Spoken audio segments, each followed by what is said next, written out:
Hi guys, अस्सलाम वालेकुम। My self Mohammad Ismail, और आज की इस वीडियो के अंदर हम हमारे लास्ट क्रिएटेड कंट्रोलिंग एरिया जो हमने लास्ट वीडियो में क्रिएट किया था आईपीपीएल के नाम से, उसको आज हम हमारे कंपनी कोड पर असाइन करेंगे। So we are going into SPRO SAP reference IMG.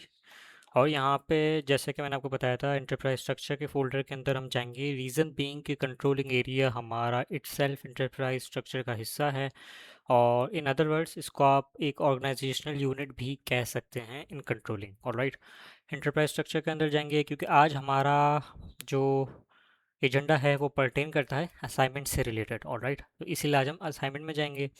और असाइनमेंट में हमारा कंट्रोलिंग एरिया के अंदर हम जाएंगे क्योंकि हम कंट्रोलिंग एरिया हमारा कंट्रोलिंग के अंदर फॉल करता है। और पहला ऑप्शन अगर आप देखें, असाइन कंपनी को to controlling area, this is our activity for today. और इसका टी कोड भी हम देख लेते हैं हाथ के हाथ। एडिशनल इन्फॉर्मेशन को हल्का सा राइट ट्रैक कर लेते हैं। OX19 लास्ट 4 डिजिट्स हमारे मोस्ट ऑफ द ट्रांजेक्शन्स के टी कोड्स होते हैं। OX19 टी कोड है हमारा इस एक्टिविटी का। तो इसको एग्जीक्यूट करते हैं। एग्जीक्यूट करने के बाद यहाँ पे एज यूजुअल मैंने आपको बताया था कि कंट्रोलिंग एरिया की यहाँ पे अगर आपके पास लिस्ट आ रही है तो हमें सिंपली पोजीशन में जाना होगा, और यहाँ पे हम IPPL सर्च करेंगे। IPPL की हमारी एंट्री आ जाएगी, इसको सिंपली सेलेक्ट करें और डबल क्लिक कर दें असाइनमेंट ऑफ कंपनी कोड्स पर।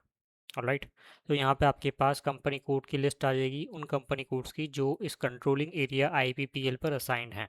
फॉर नाउ यहाँ पे कोई भी नहीं है, और यहाँ पे मैं न्यू एंट्रीज पर सेलेक्ट करता हूँ, और यहाँ पे कंपनी कोड में डाल देता हूँ मेरा IPPL जो मैंने क्रिएट किया है, जिसके ऊपर हम काम कर रहे हैं, आइकॉन प्लास्टिक प्राइवेट लिमिटेड। और सिंपली इसको मैं सेव करवा देता हूँ। TR रेज होगी, हम इसको सिंपली कंटिन्यू करेंगे। कंटिन्यू करने के बाद कुछ वार्निंग्स हमारे पास शो होंगी, जो हमारी डेफिनेशन करते वक्त भी वार्निंग शो हो रही थी। बट ये वार्निंग्स हमारे कंपनी कोड की नहीं है, अलग अलग कंपनी कोड की हैं। और इनकेस आप वेरीफाई करना चाहते हैं तो हर वार्निंग के आगे अगर आप क्वेश्चन मार्क पर प्रेस करेंगे तो आपको आइडेंटिफायर्स कुछ और ही मिलेंगे। लेट से कंपनी कोड 001 हमारा नहीं है, तो हम इस पर सिंपली बैक आ जाते हैं। और यहाँ पे एरर्स हमारे पास ज़ीरो आ रहे हैं, बस वार्निंग्स ही हैं हमारे पास, तो हम सिंपली कंटिन्यू कर सकते हैं। कंटिन्यू करने के बाद अगर हम इसको बैक आएँ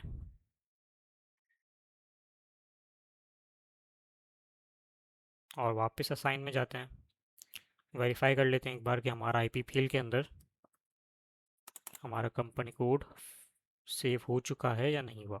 तो here you can see IPPL के अंदर हमारा कंपनी कोड सेव हो चुका है।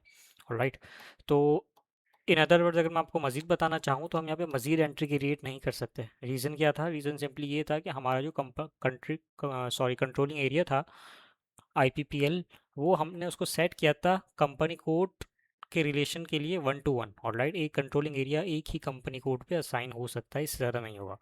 अगर आप एक से ज़्यादा करना चाह रहे हैं, क्योंकि हमारे पास भी फ़िलहाल एंट्रीज़ नहीं हुई सिस्टम के अंदर IPPL के अंदर, तो हम सिंपली इसको डिलीट कर देंगे। देन मज़ीद कोई न्यू एंट्री ऐड करना चाहें तो कर सकते हैं, but for now we are not required to do that. तो सिंपली हमारा आज की वीडियो का एजेंडा यहाँ कंप्लीट होता है। हमने ये देखा कि हम हमारे कंट्रोलिंग एरिया को हमारे कंपनी कोड पर किस तरह असाइन कर सकते हैं। और अगर हम एक 1 to 1 रिलेशनशिप का कंट्रोलिंग एरिया असाइन करने जाते हैं तो हमारे पास सिर्फ एक ही न्यू एंट्री क्रिएट करने का ऑप्शन होता है, एक से ज़्यादा हम एंट्री क्रिएट नहीं कर सकते। So thank you for watching this video, take care, अल्लाह हाफिज़।